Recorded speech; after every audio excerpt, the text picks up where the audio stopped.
Hi everyone, this is me, and this is a stack of books that I bought in the last 4 months of 2025. So I thought we'd do a book haul, and I think going forward I'm gonna do what's not quarterly. I'm gonna do I might do quarterly going forward, quarterly book hauls or one every 4 months, unless there's something major going on and I buy a gazillion books. I will also though have library book hauls on a monthly basis. Um, okay, so basically, I moved to Sweden in September. So basically, these are all the books I bought after my move once I got here. And in my head, that's kind of how I'm keeping tally of purchases, is based on which country I lived in when I bought them. So I have Sweden books, pre-Sweden books, and then pre-Belgian books. So yeah, anyway, so we no longer work in chronological years here. We have even surpassed academic years and are working in years of where I live. Anyway, tangent. So we'll see how it goes, but I wanted to talk about this here first. Do end of the year sort of uh, show you the books I bought in this first quarter, not quarter, in the last trimester. Do you say trimester? No. Oh my gosh.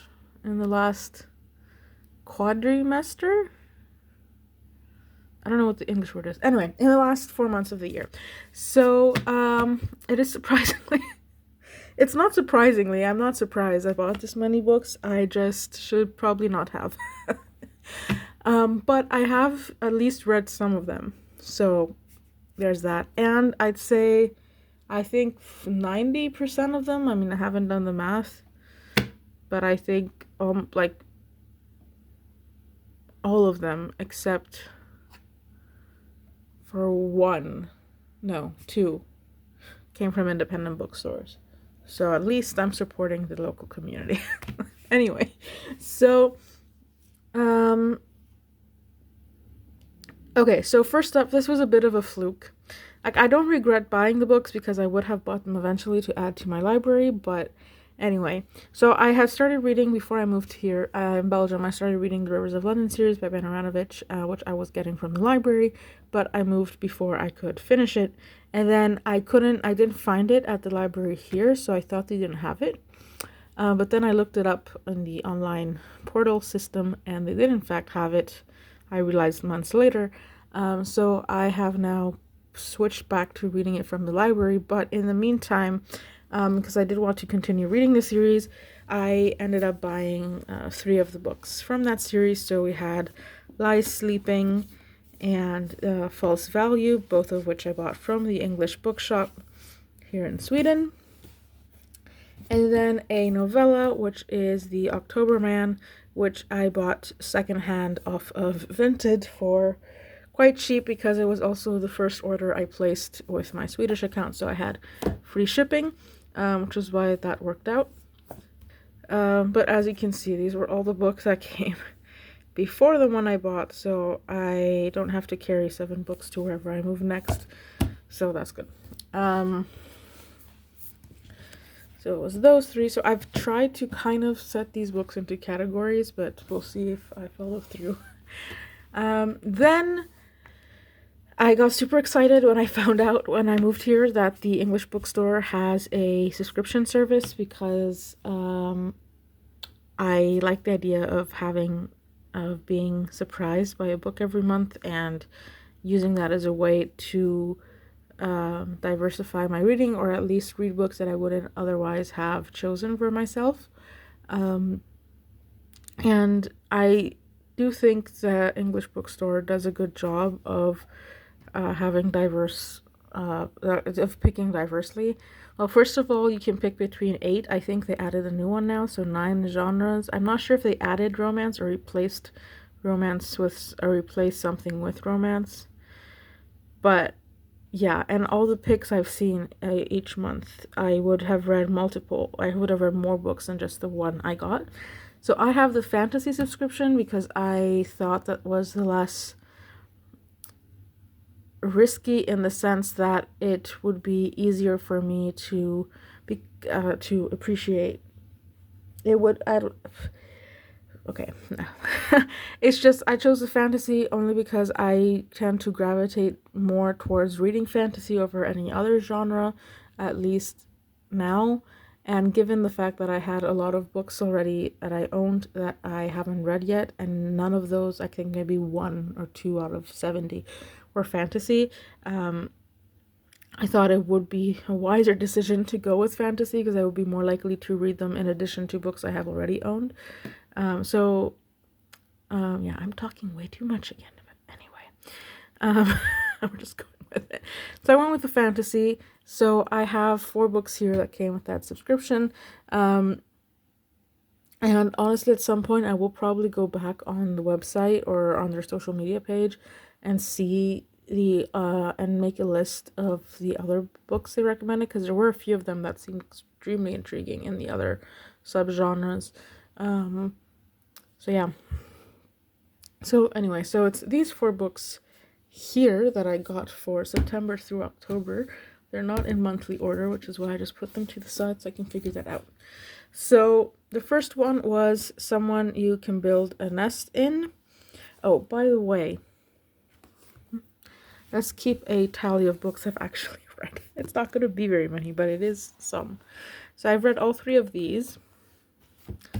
So anyway, the September fantasy book was Someone You Can Build a Nest In by John Wiswell.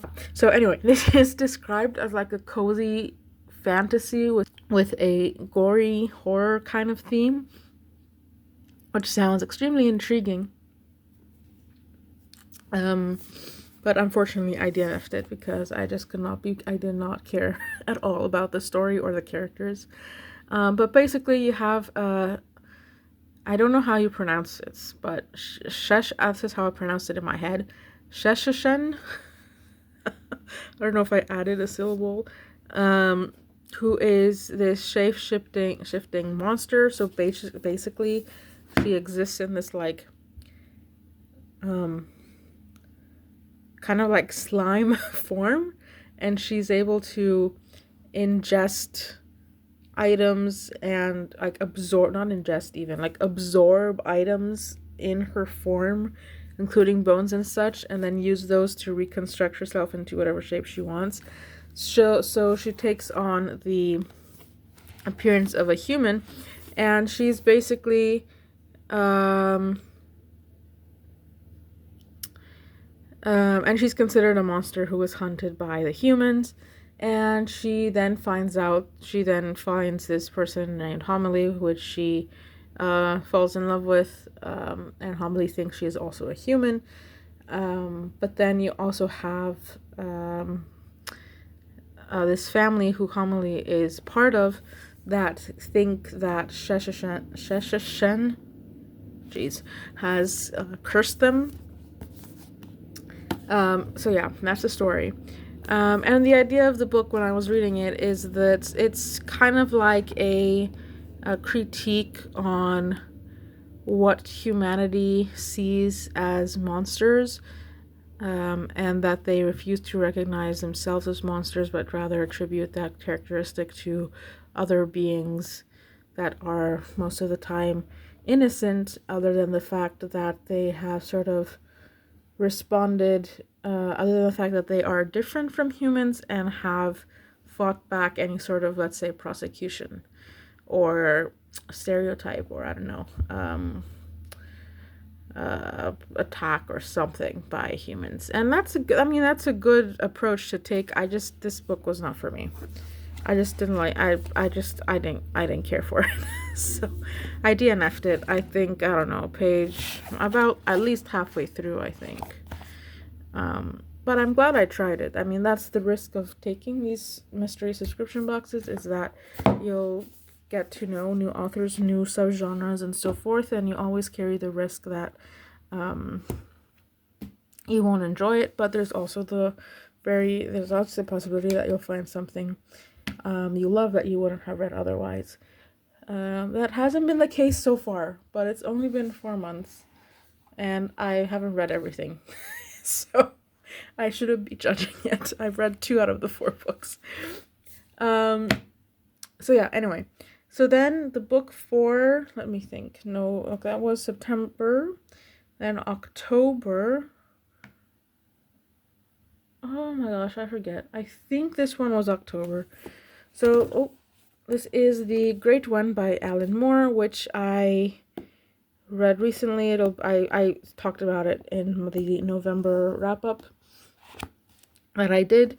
But basically, this is the first of a 5-book series, and it follows this 18-year-old bookseller in post-World War II London, and he just happens to stumble upon the existence of a parallel London called the Great One, which is presented as this sort of, it's presented as a London that is closer to reality, so it doesn't mask itself or have like the shiny things of our, let's say, the London we know of. And it has this more like ethereal, abstract atmosphere to it, but it's also quite dangerous for people to just wander in. So this guy discovers that, and he then discovers the crew of characters. Crew? I've forgotten my words. It's 9 p.m. I had a long work day, okay? This cast, that's what I was looking for. This cast of characters involved in this other London. And he goes about trying to, so I think it says on the back, is that he finds basically how this whole thing starts is that he finds a book that shouldn't exist in the real world. It is a book that is referenced as in a work of fiction as a book in that world of fiction and not in our real world, if that makes any sense. And he discovers that it is from the Great One, and he needs to return it right away before disaster strikes, particularly disaster involving his demise, untimely demise, let's say. That's the general premise of this book, which it was intriguing, and I can tell you this is a weird book, and it might be worth a read if you like weird books. I just think it wasn't the right type of weird for me. There's that. And then the December book is November one first.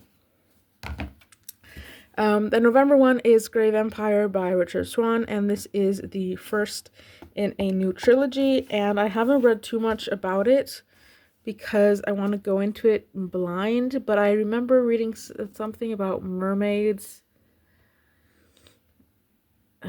There's magic, and there's a vicious race of mermen. That's all I remember. And I've never read a book with a merman species, I think. So that seems intriguing. But also, I haven't read this yet because it is the first book in a trilogy, but this trilogy is the second one set in this world. So I kind of wanted to read the first trilogy first before I read this, even though technically you can read this as a standalone series, I believe. So I have put it on reservation from the library, and I will read those first. So the book for December was The Wood at Midwinter by Susanna Clarke, which I was very excited for because I did really love Pure Nessie by Susanna Clarke, and I own Jonathan Strange and Mr. Norrell behind there, where under Dimitra. But it is a short story. It is a hardback, so price point wise it fits within the subscription model, but I would have preferred to have a full-size novel, even if it was paperback, to this one. Having said that, I don't think I would have ever bought this for myself if I just saw it in the store, and it does complete my sort of author collection. Actually, I don't know if it completes it, but it adds to my Susanna Clarke collection. I hope I like the other two books. And it is a gorgeous cover. Like, this would be an excellent winter decoration. So I'm not mad about it, per se. There's a bookmark. Also, the end papers are really cute. And I really like this blue, this royal blue color. If I had a proper bookshelf, this would be a nice one to display there as decor. So I don't know what this is about. All I know it's a short story. Oh, and it's from the universe of Jonathan Strange and Mr. Norrell. The Wood at Midwinter's an enchanted and enchanting Christmas story from one of the greatest imaginations writing today. Okay, I don't know then if I should wait and read this after I read Jonathan Strange. I mean, it'll take me like an hour max to read this, so it's not like... Oh, there's really pretty illustrations in here. Oh, wow, I didn't know that. Okay, this is a good inclusion maybe then. I changed my mind. It's fun. Okay, so I don't know when I'm going to read this, but I should. So that was the book subscriptions, 20 minutes in, and we have only talked about 7 books. So from the 7 books, I have read 4 and DNF'd 1. I didn't mention what the Rivers of London series is, but very briefly, it is a it's detective novels, but the detective you're following is part of the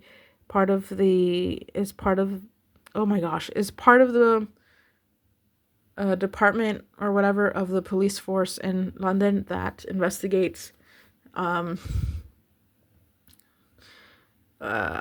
unexplained crimes or unexplained phenomena. So basically they investigate crimes involving magic. And the detective is also being trained in practicing magic himself. And it's just a fun time, so nothing major to talk about there. Okay, where should I go next? Okay, then these set of books are also books that I probably wouldn't have picked up on my own, but I went to an author talk I went to an event hosted by the English Bookshop because they turned 30 years old in November, and they had 6 authors there, and they had panel discussions with these authors and so forth, and they also had a signing opportunity. And I went there and I was like, okay, you just need to buy 1 book. That is sufficient to remember this event with, because I've never really read any of the books by these authors before, and I haven't even heard of most of them. Not that it's the fault of the author, it's my fault. I just didn't know them. They're all very acclaimed individuals in the writing community. But then I was sitting there listening to all of them talk, and I was like, okay, I need to get a book from every single one of them. So I did, and here we are. So ideally, I'm not going to read these copies. I'm going to keep them because they are signed and personalized. See if I can show you. So here, they are signed. I'm not going to show you the personalization. Well, there's some of it. So I want to keep these copies in good condition because I also want to keep them as souvenirs of my time in Sweden, especially if I am leaving, if I won't be staying here past the year I know I will be here. So anyway, for first author there was Anne Cleeves, and I got Raven Black, which is the first book in the Jimmy Perez mystery, and I think there's 8 books, and then the series was concluded, and I think her latest one, she decided to revisit it, and the latest book she published is also a Jimmy Perez mystery. But to be honest, I like mysteries.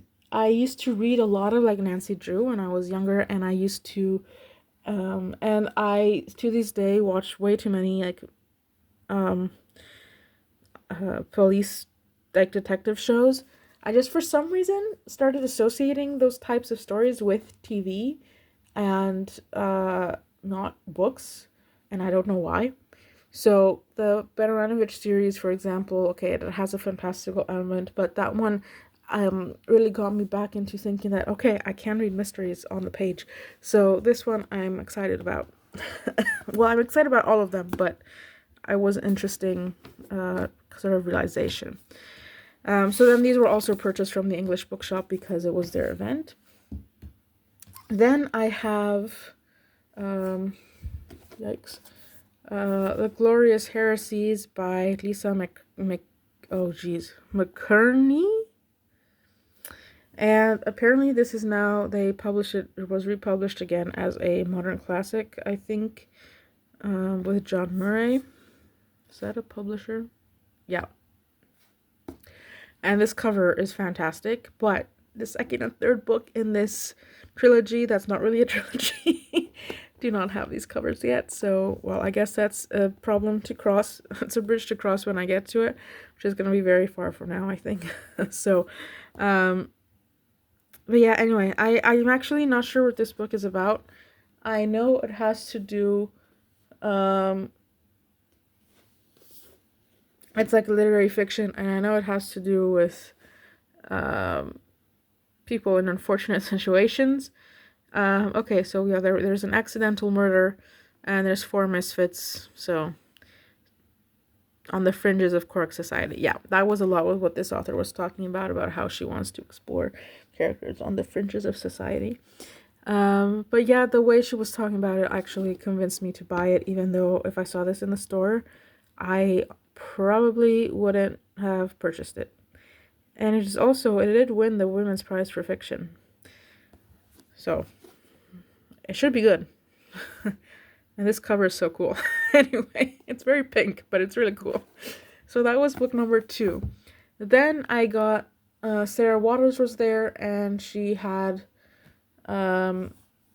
multiple books. Well, so does Anne Cleves. She has multiple series, but this was, okay, I just dropped the camera, which is why the frame might have shifted. But yeah, I was saying this Anne Cleves was the one she was mostly talking about, I think, in the panel discussion, so I was influenced.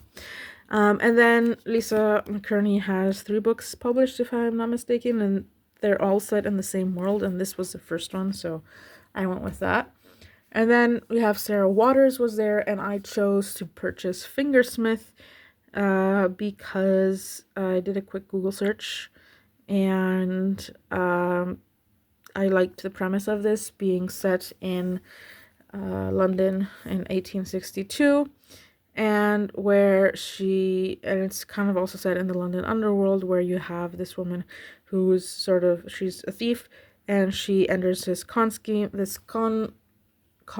artist scheme, to con a rich person, and I think she ends up falling in love with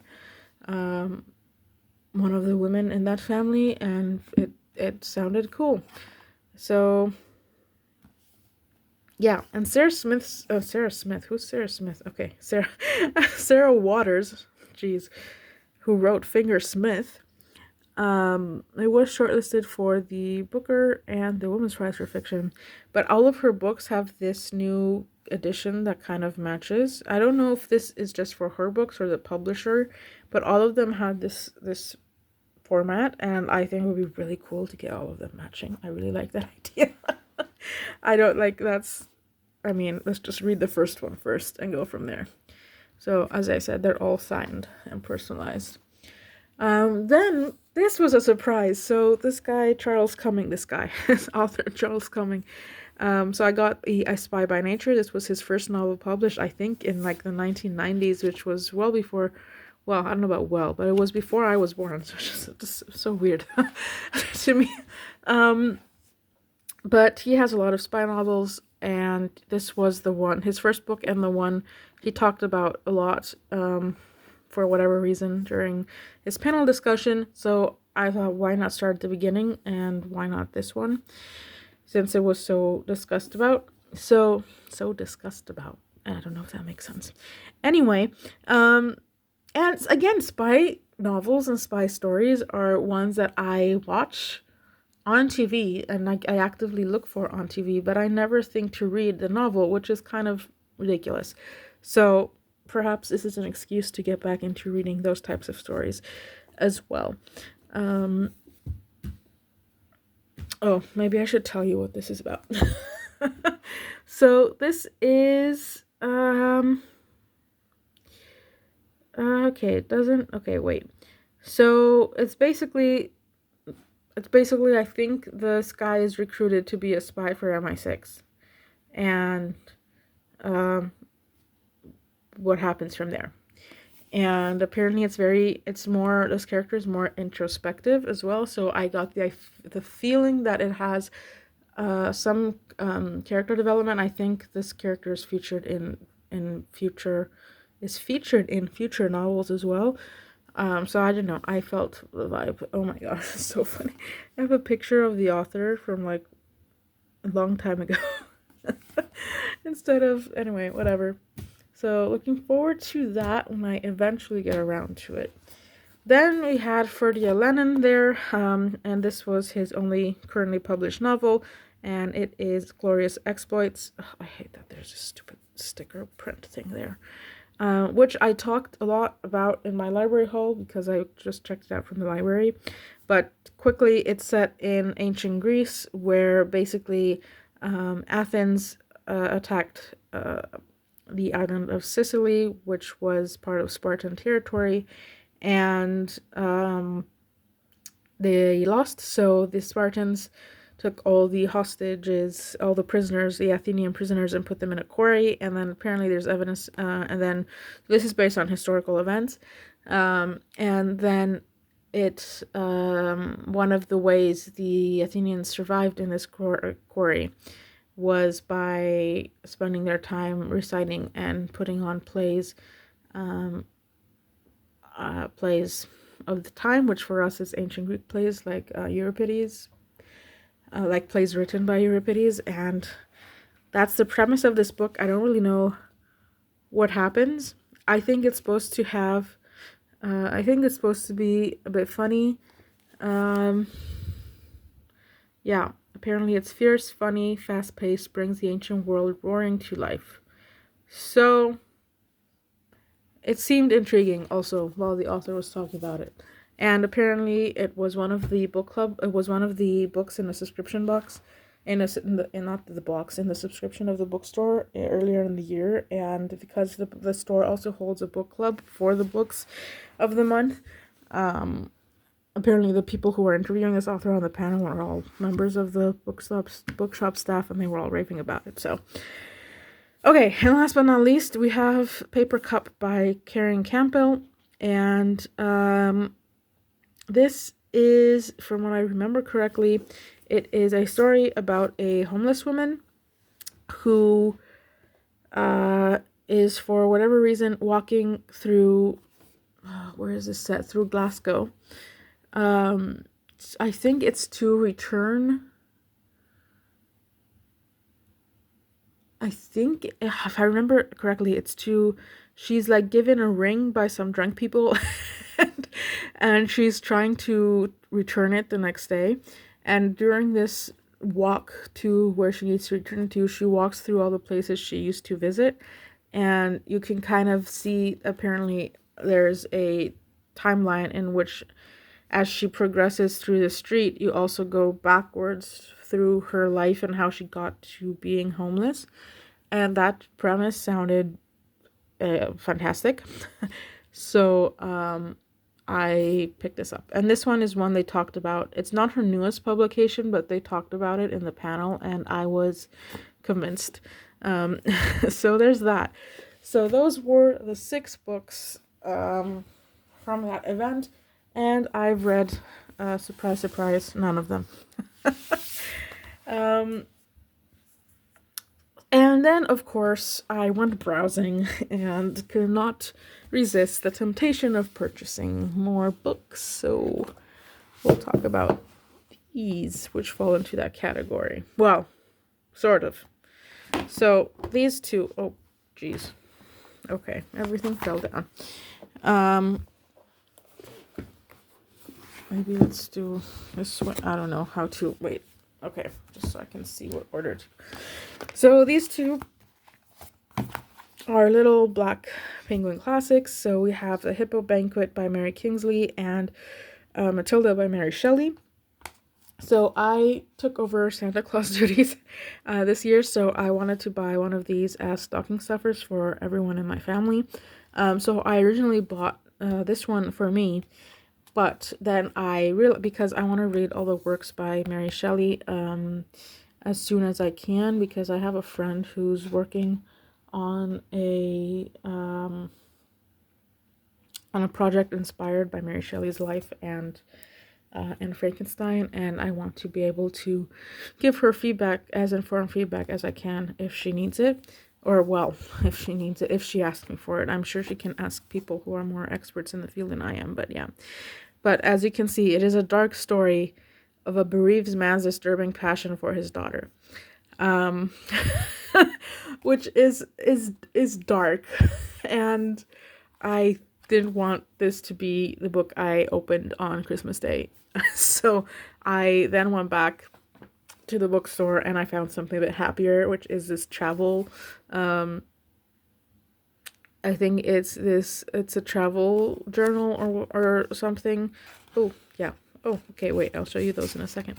It's this travel journal by a pioneering Victorian female explorer. And I thought that sounded interesting. And something, and it's short, so even it's a good opportunity to dip into a different genre. So that's how I ended up with two of these. And then in the stocking, so side note, I ordered stickers for everyone, and I got this one for me. I thought it was super funny. And maybe it's a bit mean. And these ghosts are so cute. Like, look at them. The little ghost with the book. This one has a butt on his head. It's so cute. Okay, and this are Eppendorf tubes. That's science related, not book related. But I loved it. So these are from Redbubble, which is a service where artists can upload their designs, and then the company takes care of the manufacturing and distribution. So I thought it was cool. So anyway, so then let's see. Okay, so then also from the English bookshop, one day I was just dying to read a cozy fantasy, so I went in search of one at the bookstore, and I went with The Fellowship of Bakers and Magic by J. Penner. And this is a book that takes place in like a fictional world where there's different sorts of creatures living together. So you have humans, you have ogres, if I remember correctly. There's elves and fairies and some other that's all I can remember off the top of my head. And some of them, most of these creatures have magic. However, our main character, who is a human, does not have magic, and she sees this as a disadvantage and something that people can use to discriminate against her. And that's basically what's kept her from entering this baking competition, although she's a very good baker. So she finally takes the plunge and enters the competition, and we see what happens from there on. I did read this. It was okay. I've talked about it probably in one of my wrap-up videos. But we're gonna pretend this is a book haul, and I haven't read any of these. So, yeah. Okay, what else? Then, one day I was just browsing, and this is one of the books I regret buying. I haven't read it yet, so I might love it, but I'm not in the mood to read it. Because I was browsing at the bookstore and I felt like I wanted to buy something, but I was in a mood and nothing seemed interesting. So I kind of, quote unquote, settled for this, partially because I was watching Marvelous Mrs. Maisel at the time, and this reminded me of that. So perhaps this wasn't the best the most conscious decision I made in book purchasing, and I've been trying to be more aware of books I buy, especially if I haven't read them yet before, recently. So yeah, but basically I think this is also set in London, and you have a radio producer who lands this comedian for her show, and she realizes that Ed's charisma hides more than his talent, and her own boundaries begin to fray. Yeah, so then she is forced to confront the power dynamics at play in an industry rife with misogyny, which is the London comedy circuit. And then apparently there is an underground network of women in comedy who band together to expose the darkest secrets of the stage and the men who hide in the spotlight. So it did sound witty and funny and,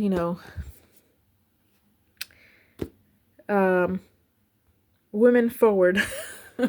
So that's why I picked it up. And reading it now it does sound intriguing, actually. Um, and I will still read it, and I will probably enjoy it unless the writing is horrendous. But I just I when I look back at my purchasing habits, I just think this is one of the few examples in the stack that I wasn't as intentional in my purchasing, but that's okay. I'm still glad I bought it. I know I said I regret buying at the beginning, but that was not the correct phrasing. Okay, then so I was doing the English Bookshop Challenge last year, the last couple months. I gave up on it in the end because it was too much for the time period I committed myself to. But I was trying to find a book to read for the book and translation prompt, and somehow I came upon, maybe it was an article, I don't know. I somehow found on the calculation of volume by Solveig Ballet, which is translated from the Danish, if I'm not mistaken, by Barbara Haviland. And I was wanting to read literary fiction, and I was like dying to read this, and of course I haven't read it. And it was giving me, I was very apprehensive because this is it's a septology, and I think only the first 3 have been translated, even though there's maybe 6 published in Danish. I might be wrong. But basically, it's this woman who has to live the same day over and over again. And usually that premise, I haven't read it, but for whatever reason, that premise always, whenever I see that premise, I'm like, immediately, no, I move on. Whether it's in movies or in books or whatever, I don't know why, but I always had like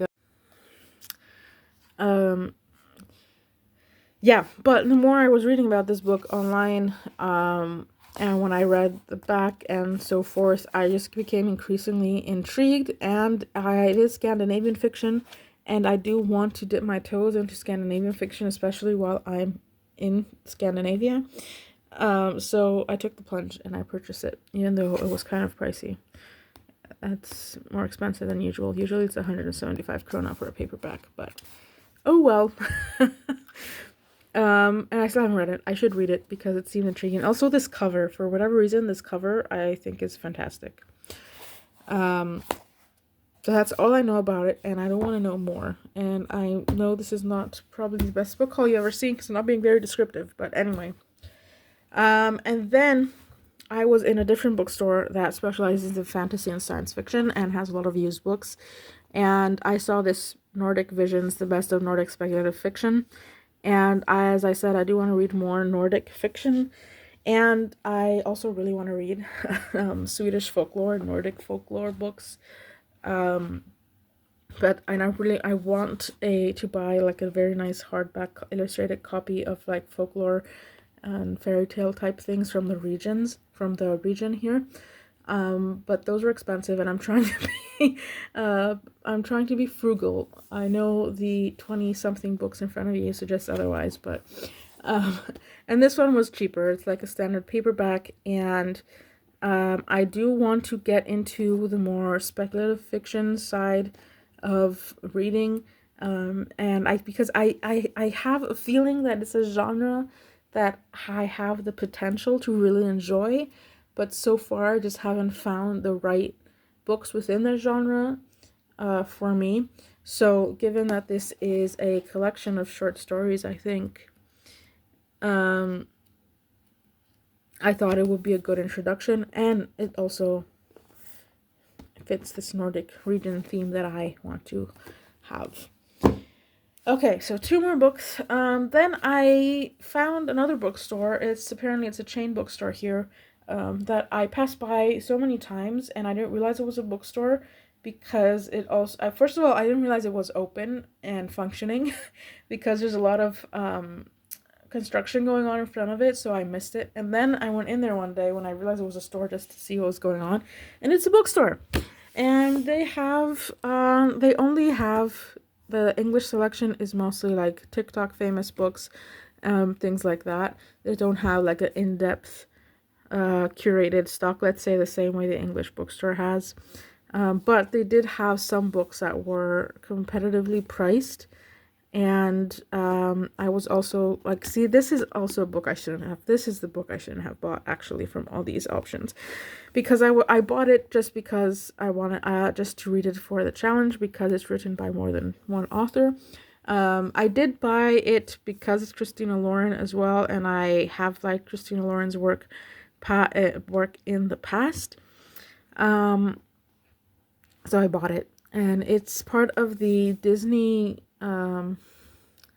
like reimagining series, I think, where they take fairy tales and give it, like, retell it. Oh, it's for Meant to Be collection. So this was Cinderella. This, I'm assuming, is Belle, and this, I don't know what this is, actually. I have no idea what that one is.